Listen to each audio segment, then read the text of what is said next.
said, I was talking about my chair. When I get in here, Zam, he said, "Oh, I did it." I said, "Oh, did Wes do it?" And then Chris said, "No, Wes." Oh, you know I know. I know you want to do that. How's your wife feeling? She's good. What did they? Oh, you said they said it just was Just a. viral. Yeah. Well, and that's what I figured, and that's what they read right in Jarrell. She felt. I gave her some, and it helped her. It was 97 degrees. Well,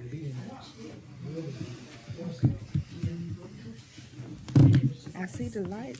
Okay. Oh, there. I'd like to call our June board meetings to order. If everyone would please stand for the pledge of allegiance. Pledge allegiance to the flag of the United States of America and to the republic for which it stands, one nation, under God, indivisible, with liberty and justice for all.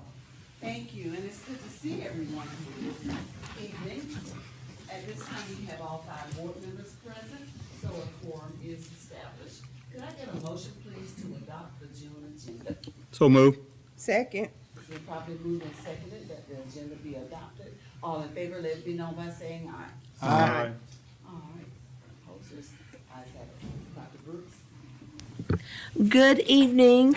We are excited to have a presentation this evening from one of our partners, and we are going to ask EXQ and Dr. Griffith and our student representatives to come and share a little bit about this year and their learning opportunities.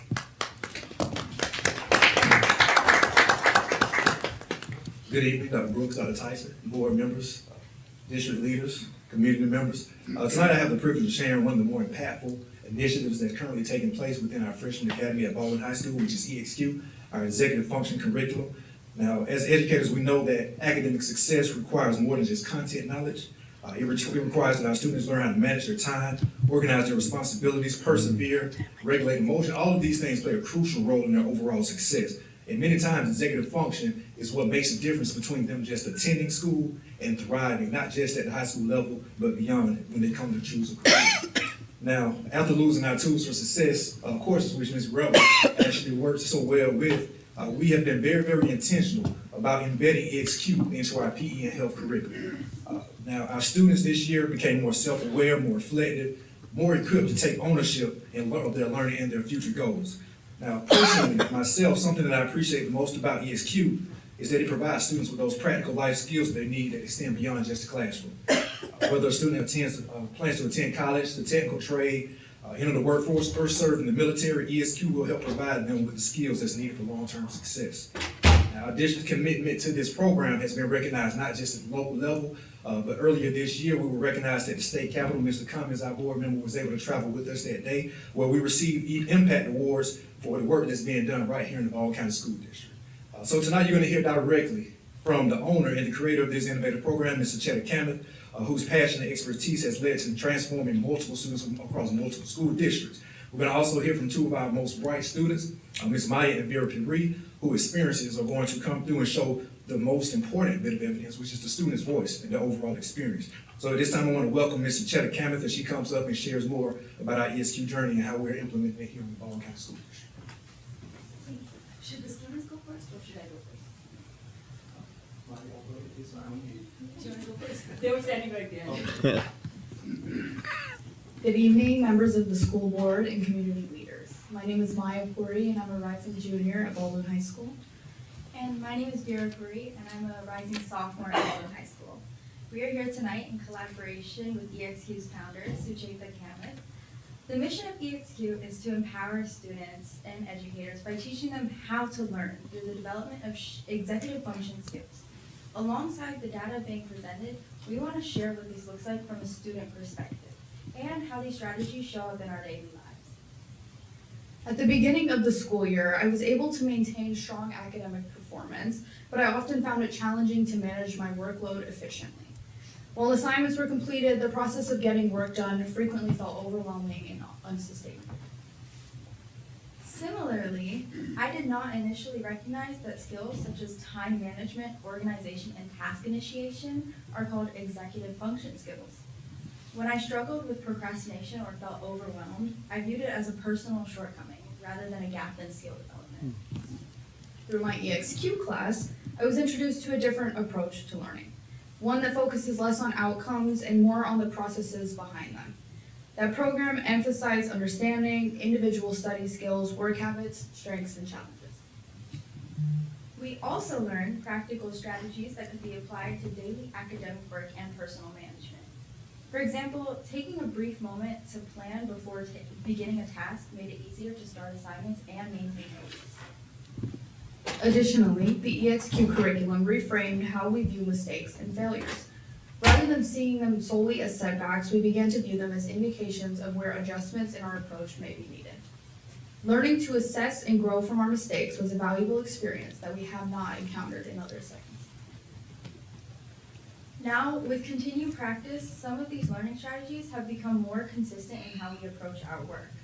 They have supported better organization and improved our ability to manage more complex tasks. As the founder of Level Up Tutoring, a student-led tutoring organization, I have worked with a wide variety of middle school students and have observed that many face similar challenges with executive function. In many cases, what appears to be a lack of motivation is actually an unclear understanding of one's own strengths and challenges, as well as a lack of structured strategies to manage academic demands. Executive function skills may not always be directly reflected in grades, but they play an important role in how students navigate their responsibilities and respond to challenges. While specific academic content may not always be retained long-term, skills such as planning, goal setting, organization, and problem solving are applicable beyond the classroom. A course like EXQ is just as important as math and science, and learning how to learn can contribute to the development of these foundational skills past 12th grade. Thank you for your time. Thank you.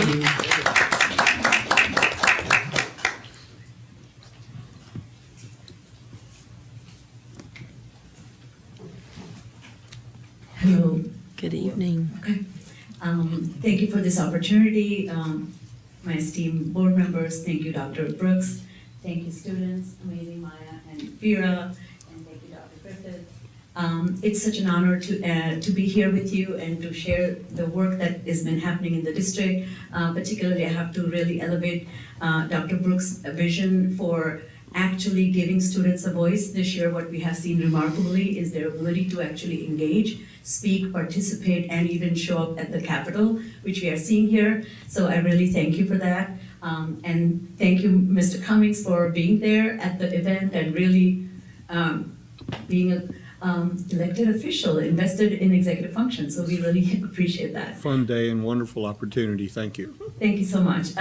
So I'm going to quickly give you the results of your implementation, and thank you, board members who have embarked upon your own executive function assessment journey, and your meaningful investment and care for this area of personal growth is really, really meaningful.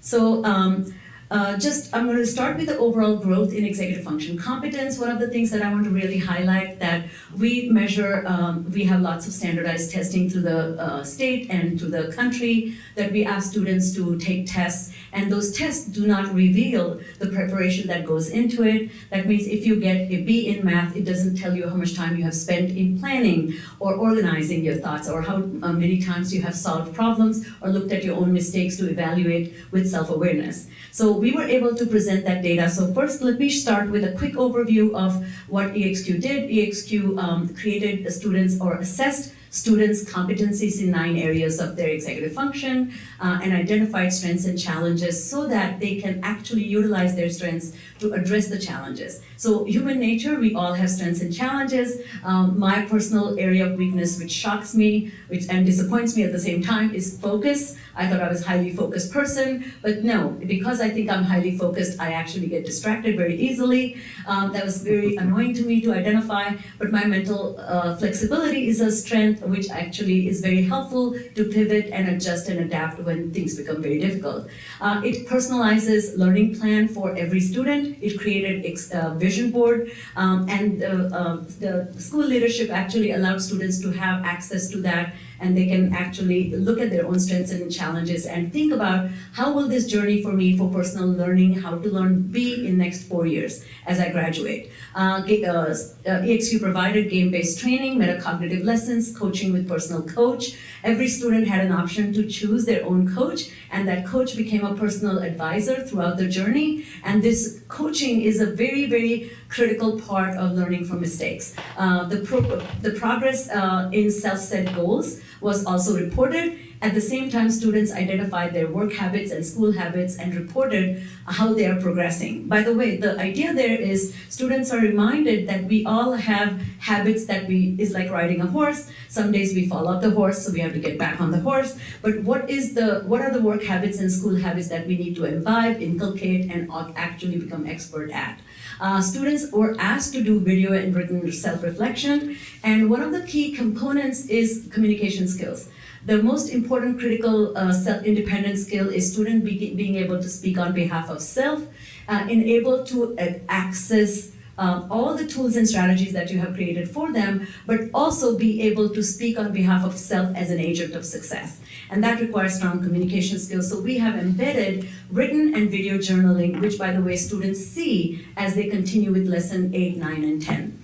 And last 2 points is every student has access to targeted, insightful, personalized strategies. These strategies are in 4 domains of competence: emotional resilience, study strategies, communication strategies, and life skills. And the last thing is My Success Playbook. So this year, Dr. Brooks, we launched My Success Playbook, which was a personalized advocacy toolkit. Our mission and hope is that every student will actually lead their personal learning journey through that. So a summary of results, EXQ built tolerance for mistakes, failures, and obstacles. It expanded students' reflective capacity. One of the important things is why reflect, and how does this reflection come into play in personal progress? So in order to reflect, first thing you have to do is slow down. Now we are encouraging students to slow down to accelerate. So if you want to make progress, if you slow down, you're going to accelerate. But it feels counterintuitive because it feels like if I slow down, I'll fall behind. So this knowledge is not intuitive to children, so we wanted to introduce that to them. We also expanded students' capacity to reflect and observe self from a perspective of the other. So this is also very higher order cognitive ability. That means I have some blind spots that other people see in me that I don't see in myself.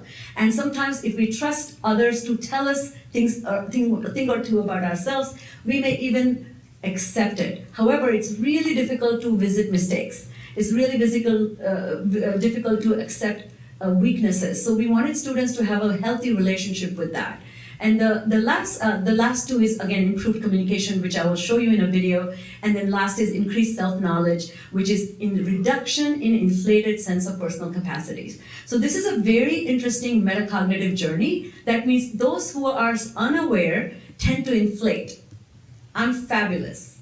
I certify me to be fabulous. Now this can be wonderful, boastful, and inappropriate if it is wrong. And what research shows that more competency you have, more humble you become. So actually highly capable people who have insight tend to be very humble and first to accept mistakes. Highly protective of ego people tend to say, nah, I got this, I'm fabulous. So we wanted students to actually engage in this act of courage by increasing their capacity in self-knowledge so that they say, no, I don't know as much as I think I know, but I have trusted adults in my life that I can go to. So that was the main mission of this curriculum. So first takeaway is EXQ makes invisible visible. If students don't know what is holding them back, well, then they cannot change or take charge of their learning how to learn skill set. So ta-da, this is the most profoundly impressive data set. We are seeing 29% growth in executive function skills in 5. We measure those executive function skills in 5 ways. Well, number 1 is we are first time in your educational history, if you look at this, actually is housed in neuropsychology, not in education. So we are actually measuring your students' capacity to self-reflect or analyze self. So self-awareness measures, we have strategic thinking measures, we have game-based performance accuracy, which is called execution accuracy, emotional resilience, and learning from mistakes. So one of the most interesting observations, of course, is not only they made 29% growth, but their emotional resilience also grew a lot. So I'm going to start with that data. So you are board members, your fiduciary duty is, are our children learning? And as Dr. Brooks always says, everything is matter of showing you how the learning becomes transparent. And that taking her lead, here's the data that shows how students are engaging. So we are showing you the data that students are, 80,000 minutes were spent in actually training with EXQ.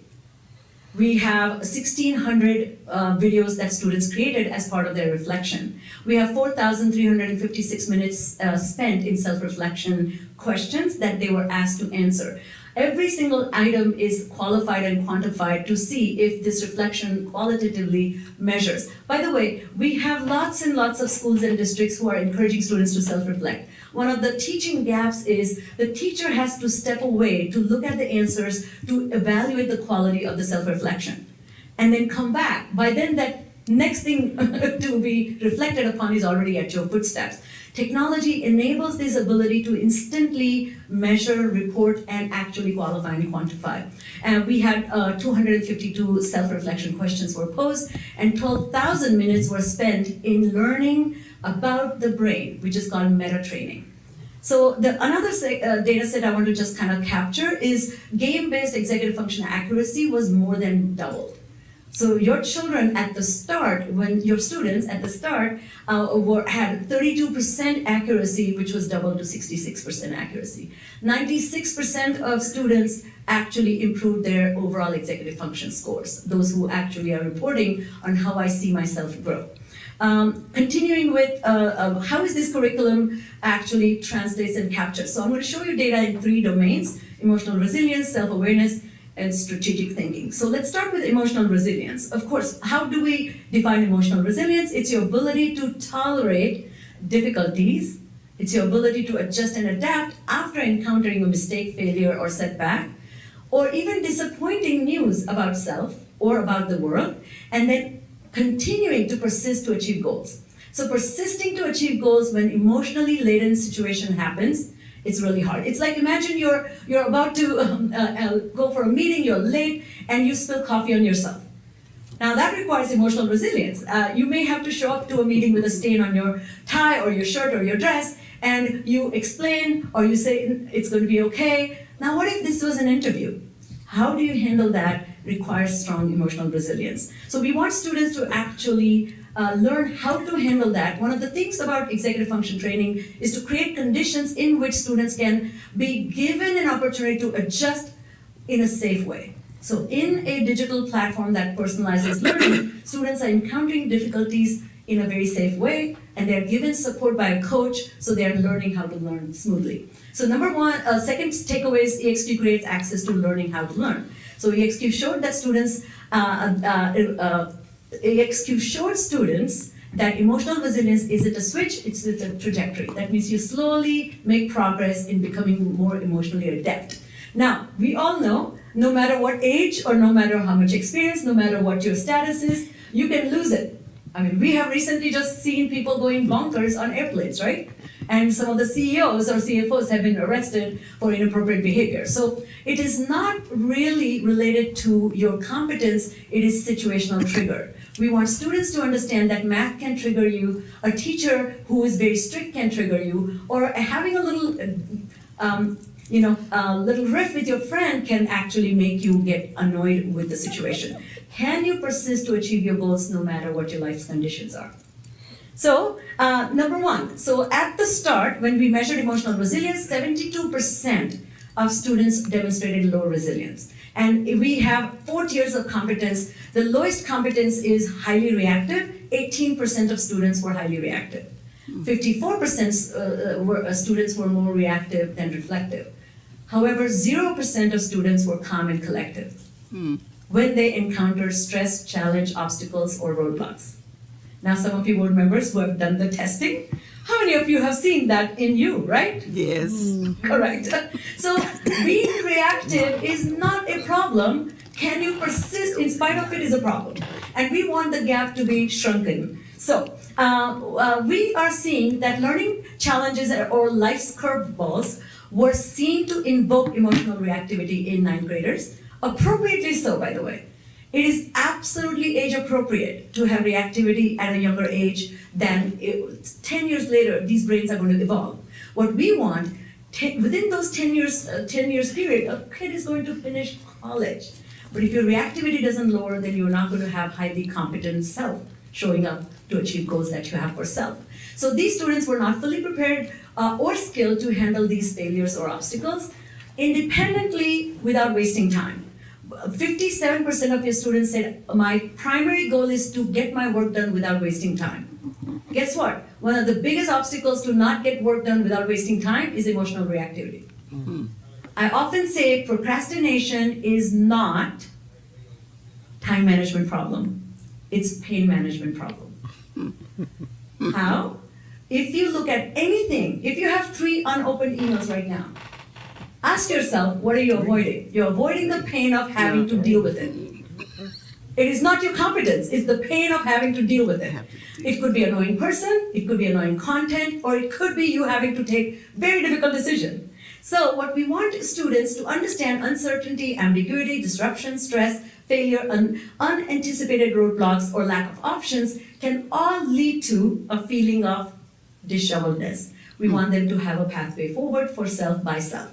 So EXQ helped Baldwin ninth graders intentionally downregulate. So in the brain, in your prefrontal cortex, you have 2 buttons, if we can imagine it. One is downregulating, means lowering your reaction, and upskilling your motivation. So when you feel emotionally charged or disappointed, you're likely to get unmotivated. So if you're seeing engagement problems or motivational problems, we want to have scale on these 2 buttons. So we are teaching students to actually downregulate emotions and upscale their motivation. So I'll show you how. So this is a very interesting data. At the start, we asked students rate your previous school year experience. And if you can see that close to this 45% of students actually were saying that my schooling experience is below level 6. On a scale of 1 to 10, 10 being fantastic. Now, this is another fantastic exemplary Baldwin culture, which is if you look at your 66% of students said, I had fantastic schooling experience. Now, what makes a schooling experience difficult for children? Adolescents. Number 1, it has nothing to do with school. It could be me not having to know how to grow into the responsibilities I've been given as an 8th grader. The research, however, shows that national research consistently shows that 9th grade experience is one of the strongest predictors of high school graduation. Now, interesting thing is those students who rated their last year's schooling experience low, they are at a higher risk for not engaging in their learning opportunities. This is not an intellectual problem, this is a disillusionment problem. We have measured it, but we are going to show you progress. Because by addressing emotional reactivity, we were able to bring children back into the fold of learning with courage, consistency, and self-knowledge that I can do this. Things are hard, but I can do this. So we asked at the start Baldwin High School students, what stops you from talking about your challenges with others? Particularly, we have Baldwin High School has counselors, we have parents, we have engaged community offering mentorship. You want students to take advantage of it. What comes in the way? Executive function, lack of executive function skills or poor executive function skills comes in the way. So 34% of students describe internal barriers coming in the way of them talking. So this is very interesting. You walk into a 9th grade classroom, absolutely stoic.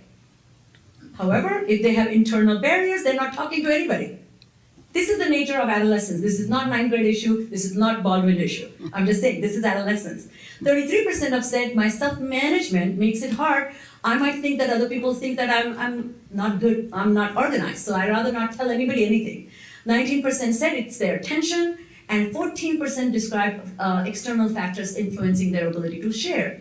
Now, so these are some of the examples what folks were saying. Kids were saying that my negative thoughts on how that person will react and the feeling of being blamed or criticized. That's stopping me from sharing with others. Now, can't we all relate to this? as adults. But this is stopping a ninth grader from blossoming into independent, self-sufficient, and goal-directed, persistent person. Feeling disappointed in myself. This is having high expectation and low results for self. And the fear that others would judge me. These are the reasons students are not reaching and accessing tools that you may create for them. So soft skills gap also we saw at the start, 14% of students could not name a barrier. What comes, so we asked students one habit that's holding you back. 14% said IDK. Now, here is a self-awareness gap. If I don't know what comes in the way, I will not ask for help.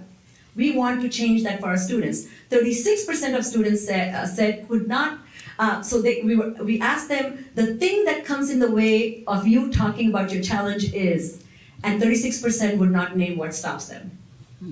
So we are talking about students who are on the brink of young adulthood, who are feeling that I should be competent before growing skills.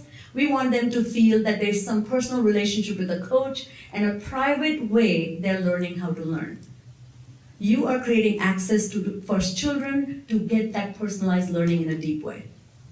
So 60% of students expanded their reflective capacity. Bravo.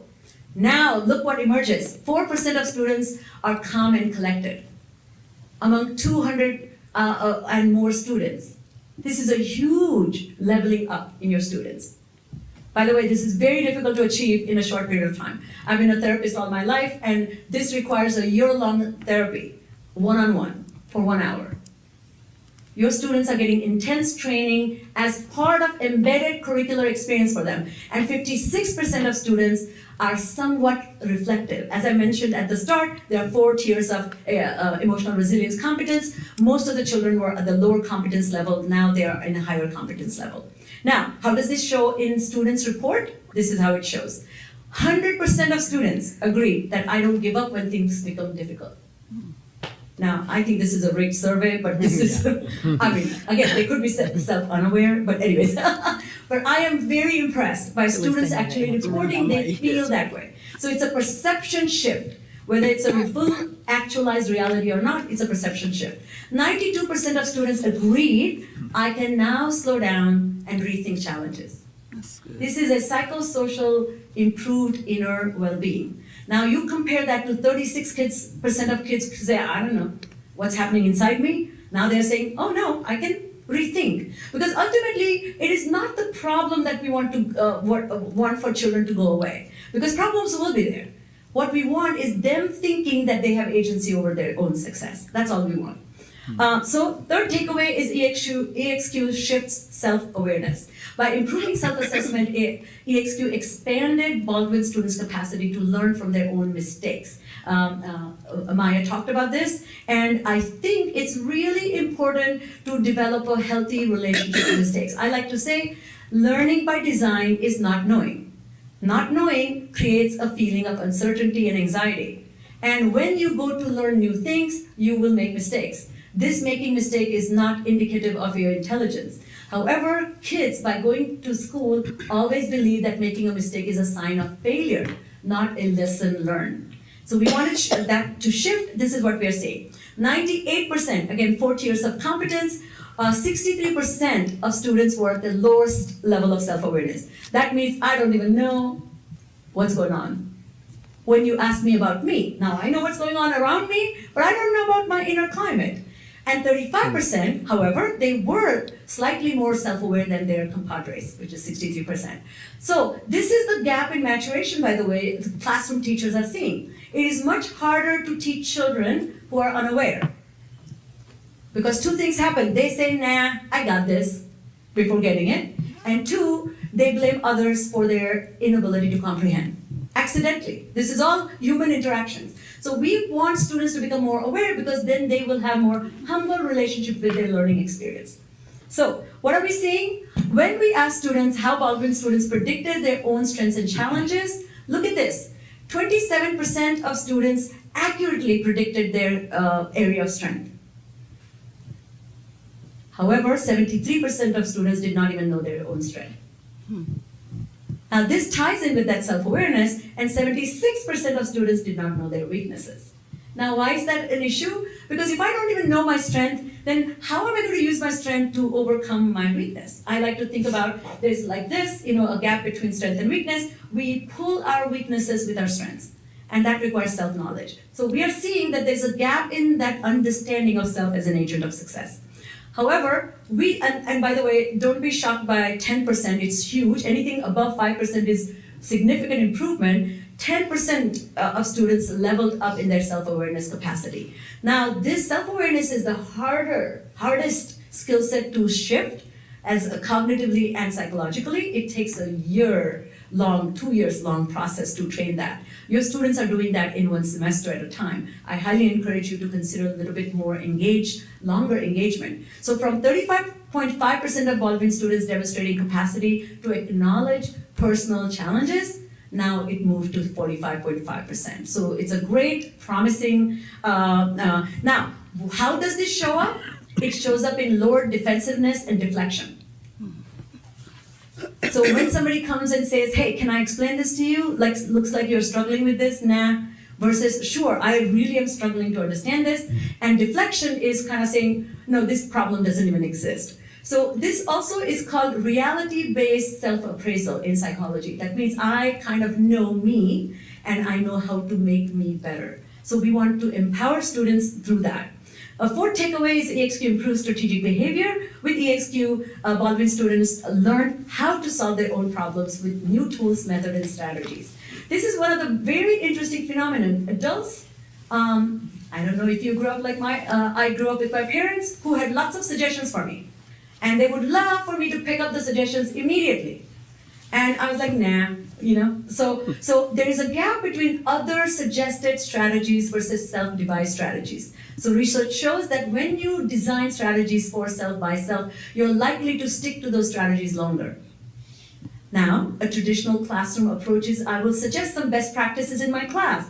Now, students may say, nah, that doesn't work for me, but what are you going to replace it with? When you have greater awareness, you're likely to solve your own problems with strategic thought. So when we measured, 99% of students were not quite strategic yet. 48% were at the lowest tier of strategic thinking process. They were not strategic about their goal achievement. They had lots of goals, but they had no plans. I don't know, does that sound similar to any high schooler, right? But now what I'm saying to you, we are able to measure it, report it, and provide guidance to improve these abilities. 51% of students were somewhat strategic.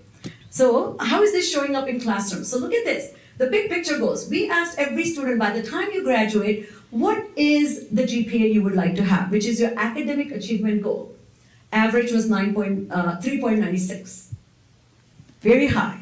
Now, you need to back it up with what? Skills and effort, right? So when we measured their strategic approach to any challenge, only 48% of Baldwin students were strategic. Now, there's a gap. That means I have my goals, the goals are floating in this universe, and me, non-strategically, executing my task in this universe. We want to merge the two. What we are seeing some other other observation that can tie into this observation, that we ask students, describe the qualities that you share with your future self. That means I am this now, and 5 years later, I will be this person. And three habits that popped up was hardworking, goal-directed, and strategic. Well, 27% of students are describing themselves to be hardworking when they want to be hardworking. So they're not as hardworking as they want themselves to be hardworking. And only 10% are describing themselves to be strategic when they have a goal of 3.96 as a GPA. There's something missing in this strategic thought process.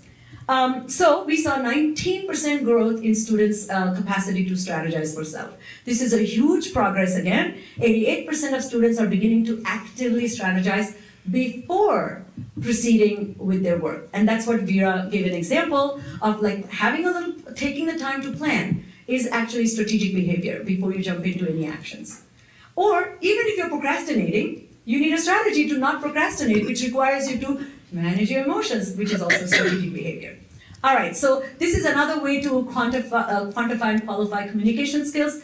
Communication is a strategic behavior. how you communicate with the world, how you communicate when you're struggling, how you communicate when you ask for help. If you are rude, if you are not able to describe what's difficult for you, you may be misunderstood and the help may not come your way. So we wanted students to actually engage in this communication improvement process. So 1,016 number of times students received, they were asked to give feedback to their peers. So in executive function training, if you ask the person as a doer's perspective and then the evaluator's perspective, that means now, why don't you become an advisor to this student from another district, they didn't know the student, and give advice. So they were asked to engage with giving advice to peers. They were also asked to create videos, as I mentioned, and they were provided with 1,082 strategies from personalized coaching for them. So 77% of students are reporting that I use growth mindset strategies to reduce my reactivity. 85% of students said I strategize to keep moving forward when things are unclear or confusing. This is a huge self-report improvement in students, which we actually backed it up with the data that we saw. So as I wrap this up, I was just going to say that Barry Zimmerman is an educator from the 70s, and he actually introduced the concept of self-devised strategic thought. That means at the end game of educational experience in K-12 space is that students leave high school knowing how to strategize for self without it being connected to the content they learn.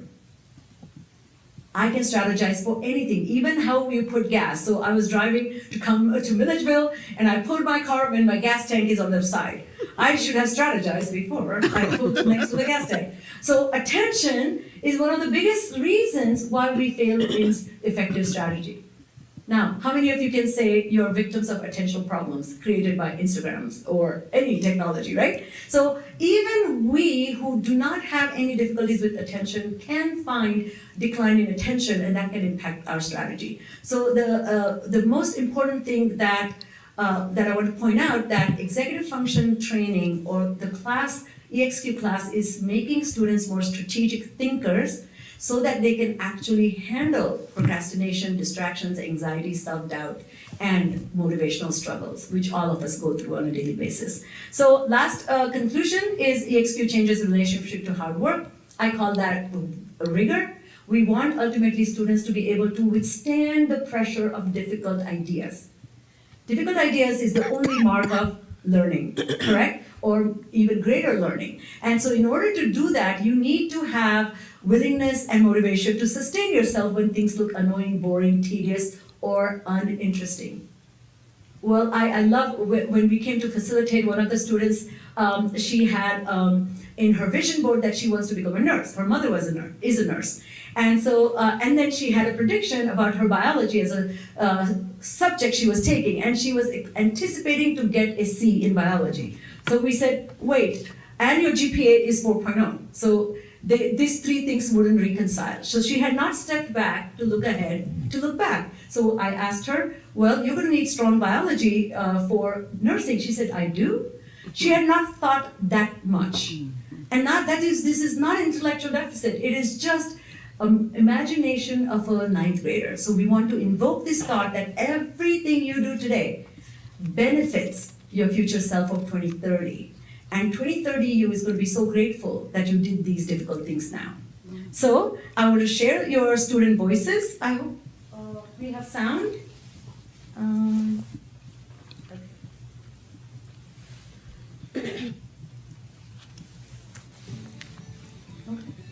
After I finished ESQ, I became more cooperative, more calm, more collected, and better understanding to other people. Because before then, I might not agree with what people say, but after ESQ, I learned to think about it before I say something back.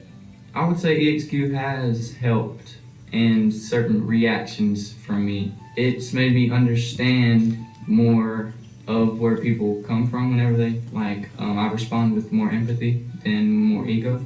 I've opened up and I've found new ways to deal with work, because I've always have a bunch of work and I procrastinate a lot. So it really helped me a lot with organizing. ESQ helped me do better with schoolwork and stuff out of school. like focusing, so I can focus on more than one thing at one time. Honest. I'll tell my future self that I've learned to stay calm and continue to keep going, even if things get hard. I feel like before EXQ, like I was a little more emotional. Like I get mad a lot easier. I kind of mellow down and calm down, and I've become a lot more laid back, I guess. It helps me better ignore the distractions and the chaos around me and more so focus and zero in on work. EXQ helped me stay on track. Basically, I wasn't so organized. I'm not as organized, but I'm better. And I got strategies to keep me on the right path so I can get work done. I didn't understand how you could learn to learn more, but after EXQ, it helps learn what your weaknesses and what your strengths are, so you grow from there. Well, EXQ, you know, it's played a major part in my growth, because just the simple fact of me becoming a better student and, you know, just a better person in general. I would say EXQ is in learning out, like you can learn about your future, your strengths and challenges, and it helps you get better in learning and like to not give up. It just helps keeps you on track. It helps me be a little bit more acquainted with asking for help and being more open-minded in regards to it. For ESQ, I learned a few life skills, some better ways to calm myself down as a person, and like just how to think clearly through things. One word to describe EXQ, all I can say is helpful. Very helpful. It really does help. Thank you. So last thing I would say, I want to end with some recommendations.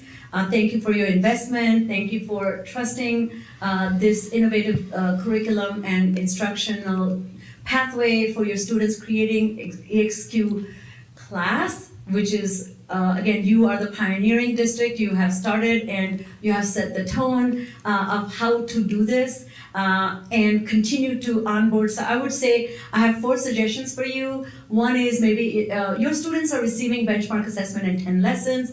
I would recommend that you consider 10 more lessons so that they get more robust, deeper learning opportunity for their 10th grade year, if possible.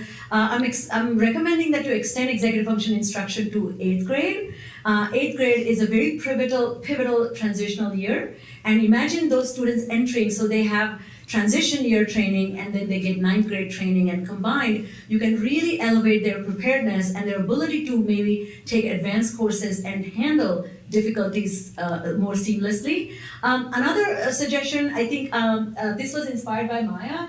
I think she's taking psychology, and I feel like psychology, you have a very specialized program to allow students to do, or encourage students to do 3 years of psychology. I wish I had psychology in my high school years. I would be more advanced in my learning opportunity. But if you're thinking about offering a recognition court for students, maybe the students who are doing psychology can do year 1, year 2, year 3 of their executive function. So whether they go into neuroscience, whether they go into field like speech language pathology or medicine, they can have very strong and robust backing of self-knowledge. And last thing is, you already have this amazing early college enrollment, and you start early with 6th grade to 12th grade. And you have this personal acceleration model that you can maybe deploy EXQ for that specialized. These are hand raisers. These are students who are already showing tremendous capacity and independence. One last thing I will say about giftedness. Simply by being gifted, you don't have strong executive function. So you need a specialized way of training yourself to learn how to learn, because giftedness means things come easy to you. That kind of circumvents this need to introspect for difficulties. So this creates, in my opinion, motivational mismatch. That means I tend to do things I love and I don't touch the things that I hate. We don't want students to do that. We need students to understand that you make big bucks, you still need to do taxes. So you can't say, I hate taxes, so I'm not doing them, right?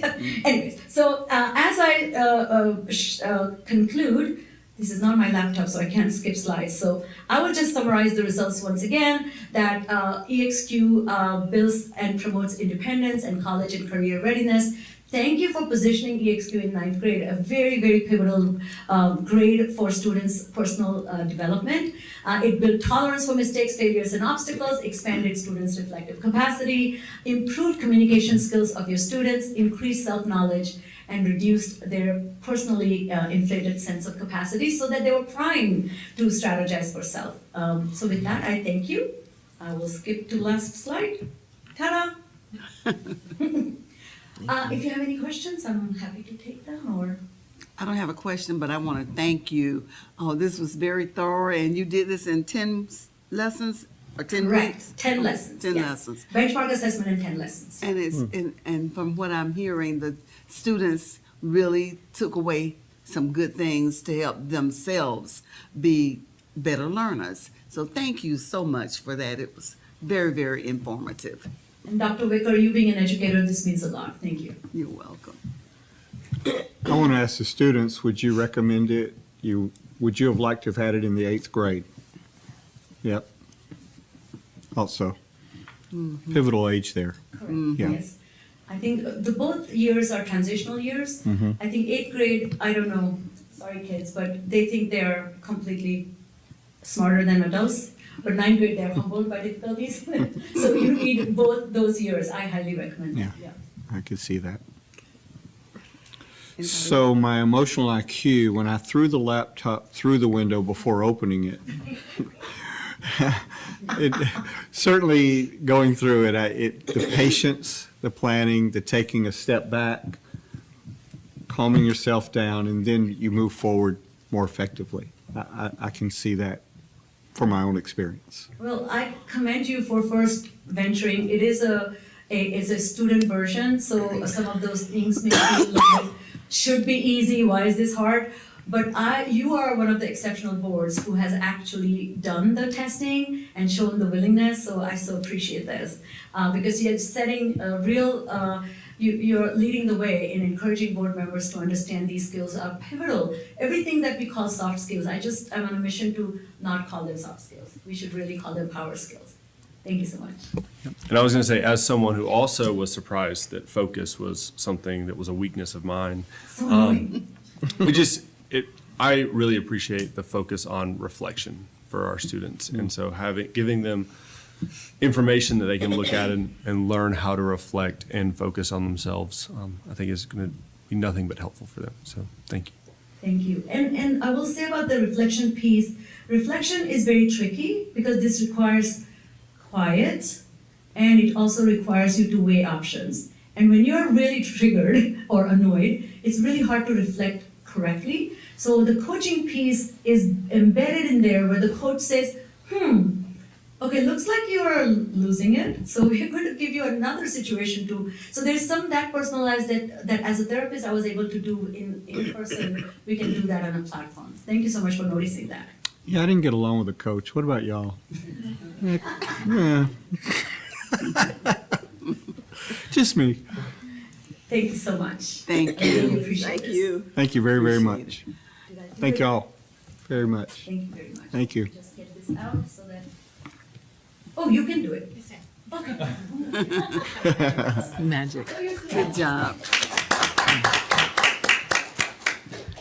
Next, we'd like to ask Ms. O'Gorman to come forward and share some state updates regarding our LEA determinations. Basically, this is our outcomes for students with disabilities and our compliance measures. Thank you, and good evening, everyone. Good evening. Good evening. Good evening, Dr. Brooks, staff, family, students that are here this evening. That is a hard presentation to follow. I'm so excited for the work EXQ is doing with our students, especially for our students, not just all, but our students with disabilities, with working on self-advocacy and reflection. But I am here proud to present this evening to share that our district has once again, for the second year in a row, achieved 100% special education LEA determination score. Sorry. Good. Very good. Very good. This, again, is the highest rating that can be achieved. Prior to this accomplishment, the last time our district received this 100% determination was back in 2020. A few of the indicators you can see above. These are things that our Department for Special Education is reviewed by the Department of Education. They look very closely at our rates of suspension and expulsion for students with disabilities compared to those of their non-disabled peers, as well as disproportionality, making sure that we're not overrepresenting certain ethnic groups or racial groups in special education in regards to services, as well as in disability categories when they're qualifying for special education.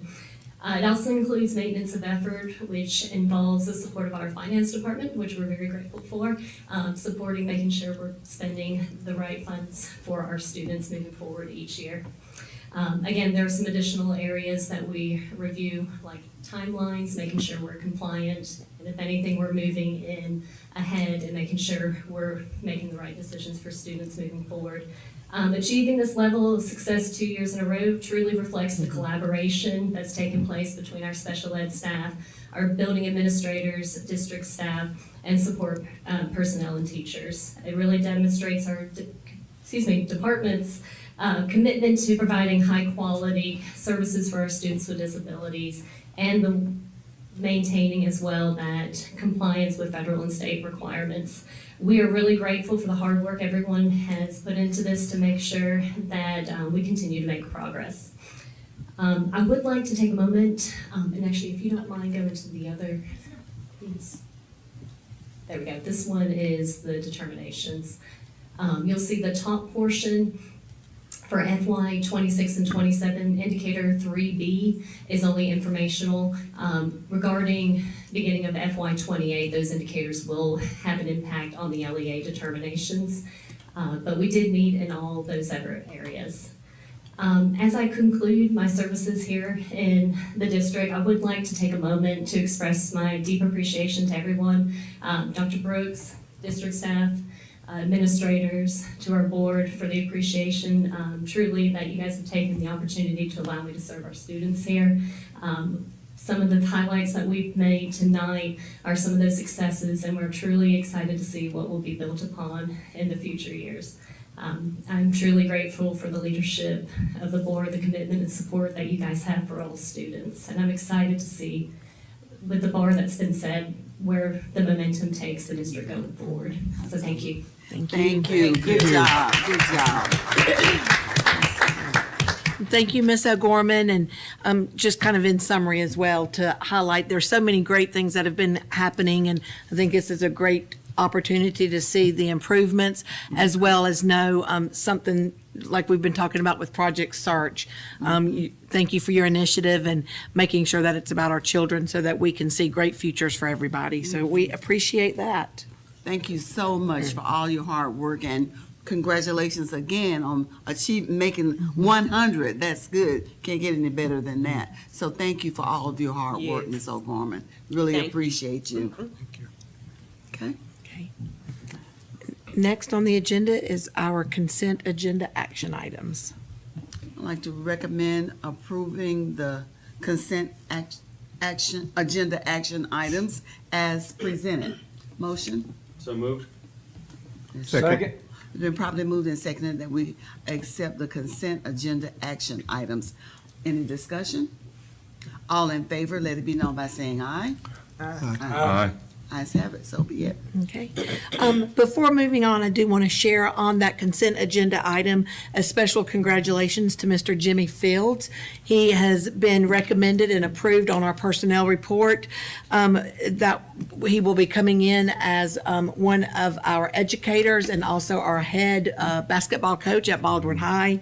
He's a 20-year educator. He's an experienced coach with multiple Elite Eight opportunities that he's taken his teams to, Final Four. He's also been at the college level.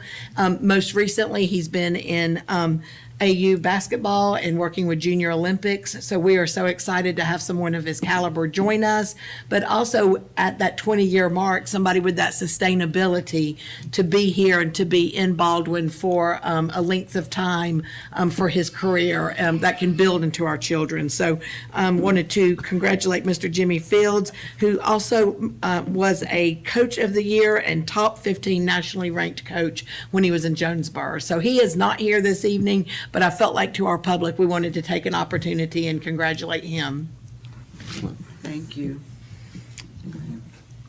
And Miss Moss was having vehicle trouble this evening, but she did extend her thank yous to everyone. And I asked her about what her report would say, and she said, keep reading and for students to enjoy their summer. That's good. Moving forward, we'll go to new business. And I'll ask Miss London. There she is. Miss London is going to come forward, and we are going to review again for the final time our FY27 proposed budget. Good afternoon. Evening. Again, we'll go over the FY27 budget. Our total revenue for, projected total revenue for FY27 is $56,491,162. And our expenditures, of course, are gonna match. And capital projects, we're estimating about 6.7 million, debt service, 3.7 million. And I wanna point out that, about the 5 mil tabulation. I sent that to you all ahead of time. And so just make sure that you're aware that that 6 mil has been deducted from this tentative budget. Okay. And so I won't go through the tabulation of it, but hopefully you all understood it. My calculator exploded. It does. And I always like to remind our public, as a reminder, that we are required, just like every public school system, to give 5 mills of our property tax back to the state for redistribution. So, we are giving $6.9 million back to the state of property taxes that our citizens use to support our school. It goes back to the state. So basically, after the tabulation, our 5 mil that we have to give back is actually, $6,980,595. So, and that concludes my report for FY27.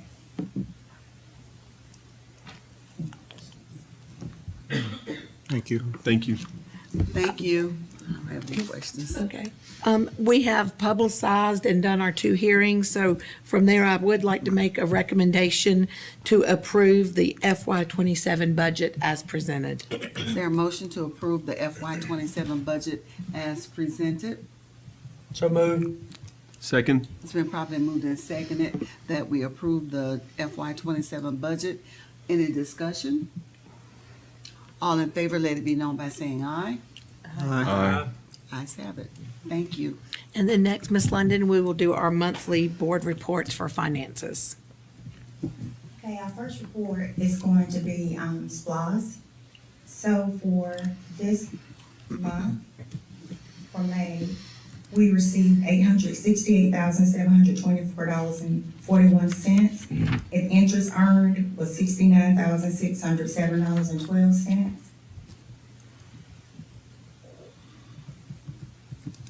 For our SPLOS cash flow.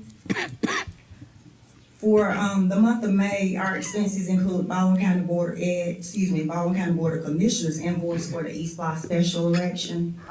We had a special election for that, and then technology updates. So after those expenses and interest added back, we still have 9.6 mil for projects.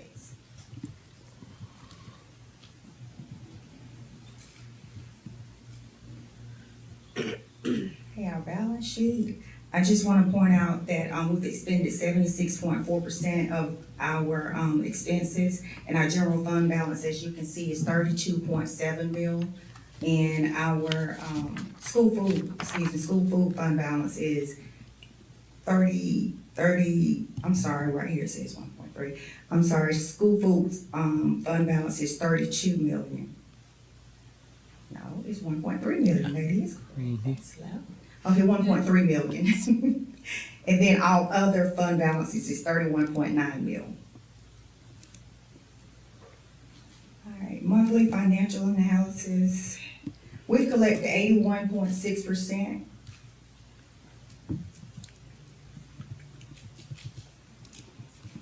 We've collected 81.6% of our revenue, as you can see here.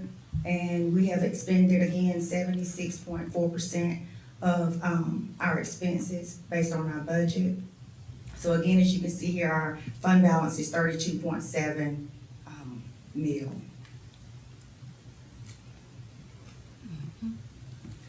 All right, our fund monthly statements. We should have spent 91.67% of our budget based on us being in our fiscal year all the way through May. And as far as our general fund is concerned, we've only spent 76.4 again, and that does include our POs. And everyone else is pretty much on pace, and nothing has been spent to 97% except those programs that we have to expend all of the funds.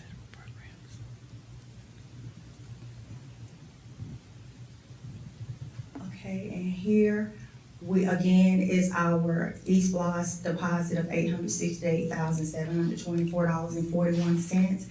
Our average deposits for fiscal year 26 is $873,237.67. And I'm happy to say for critical needs, we did not have any for the month of May. And ELC, for ELC, they have collected 81.5% of their revenue, and they have expended 84.2% of their budget. Now, some additional information that I want to provide to you is going to be, the TRS payment was processed on May 22nd, 2026, in the amount of $667,879.16. State health benefit payment was mailed on June 4th in the amount of $984,311.24. And on May 12th, we transferred $1 billion from our Truist Bank to Georgia Fund 1, again, to maximize our interest. And that concludes my report. Thank you. Thank you. Ms. London, thank you, and thank you for the work on this, the amount of time it takes and effort to put in on the budget preparation. Thank you very much.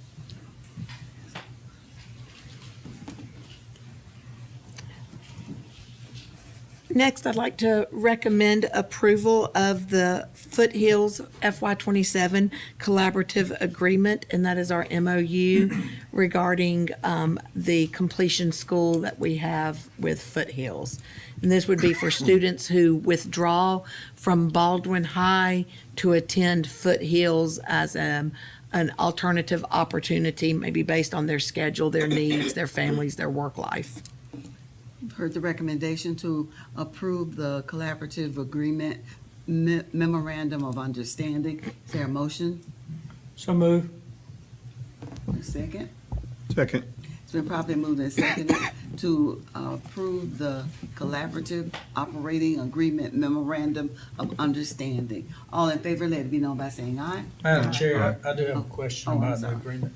On page 6, I believe it is, it's got some assignment of operating expenses, and it does not have that filled out. Do we know what tier we will be in? It has operating expenses and then some networking support expenses. Based on the tentative enrollment, we're going to be at the lowest tier because we're not doing the program students as we've done in the past. What's our projected number of students and what we have this year? I don't have those exact numbers. I'll get them for you. Okay. Any other questions? Okay. All in favor of the recommendation, let it be known by saying aye. Aye. Opposers? Ayes have it. Next on our new business is request for approval. This is to renew our partnership and with Georgia School Boards Association for our risk management services. And that is in the amount of $511,063.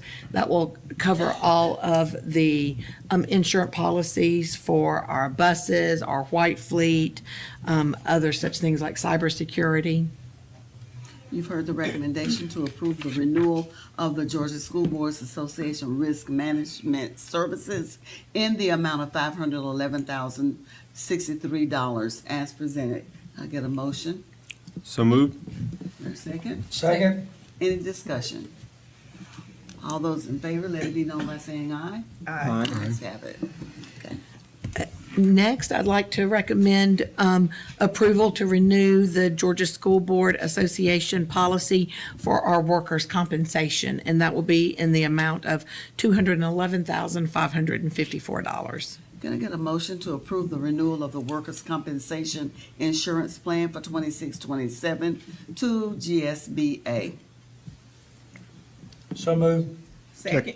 Been properly moved and seconded that we approve the renewal of the workers' compensation insurance plan to GSBA. All in favor, let it be known by saying aye.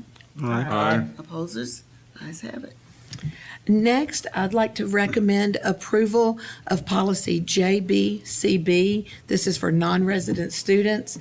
It is the policy that laid on the table for the past 30 days. We did make some revisions based on your request where we are removing the tuition requirements, but that also comes with the updates on our policy for meeting the criteria for application, along with the annual application and the review committee. So again, would like to recommend approval of policy JBCB. Is there a motion to approve policy JBCB regarding non-resident students? So moved. There a second? Second. Any discussion? All those in favor, let it be known by saying aye. Aye. Ayes have it. Okay. And though you will get copies of the handbooks in our July meeting that we will also post online, this evening I'd like to bring before you a recommendation for approval of the K-12 Code of Conduct. And as you have reviewed this and compared to previous years, you'll see some formatting revisions, which basically took our rules and regulations and leveled them more consistently so that you would be able to see certain infractions would be a level 1 and discipline that's really appropriate for level 1, all the way up to more challenging behaviors. And that follows our progressive discipline policy that's been in place. This just makes it a very visual, transparent way to help our community and also support our administrators. So based on that, I'd like to make a recommendation to approve the K-12 Code of Conduct. Is there a motion to approve the K-12 Code of Conduct? So moved.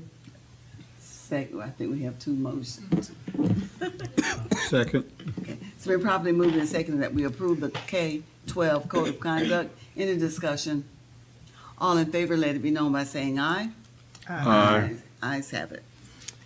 And then lastly, in recommendations this evening, like to approve the recommendation for the FY27 Federal Head Start Cost Allocation Plan as presented. So can I get a motion to approve the Early Learning Center, okay, Head Start Cost Allocation Plan for FY27? So moved. Is there a second? Second. Been properly moved and seconded that we approve the FY27 Head Start Cost Allocation Plan. All in favor, let it be known by saying aye. Aye. Opposers? Ayes have it. So be it. Great. And in the superintendent's report, two quick items for your information. One is next month, we will be presenting the formal MOU from Communities in School. This came from Ms. Bentley and Georgia College just as a draft for us to be able to review. There's no significant changes from previous years, but I wanted you to have it, in a timely manner based on any feedback that you would like to be able to give. And I will be able to provide that to them at our next board meeting. But we look forward to having a formal MOU to present at the July board meeting. And then lastly is in terms of our strategic plan. Last week I was able to give you information kind of in a summarized area, really about our key 5 areas that we're looking at. And those 5 areas really, the document you have in front of you is just that summarized version. And we'll definitely format it so that we have our students on top. But our goals would be first, our successful student outcomes. And under that, we would have specific deliverables, which are action steps that we would see occurring, climate and culture, high quality workforce, family and community engagement, and operational efficiency. So those 5 pillars would be driving the work that we do, along with the specific deliverables that our teams would be working on, and that we would also see this all the way into our school plans. Across the board, you'll see a continuation with professional learning communities, focus on literacy and that real-world application, along with increasing codified processes at the district level, and ensuring that we're maintaining financial stewardship in an environment that's welcoming and pleasing for our community. So that is a quick overview of it, but I wanted you to have time to peruse it and provide any feedback prior to us bringing it to a formal vote next month. Thank you, Dr. Brooks. Well, there is a need for us to go into executive session. Could I get a motion to that in that regard? So moved. Second. Been properly moved and seconded that we go into executive session. And I want to thank everybody for coming tonight. Thank you very much. Thank you. Enjoy your evening. Absolutely.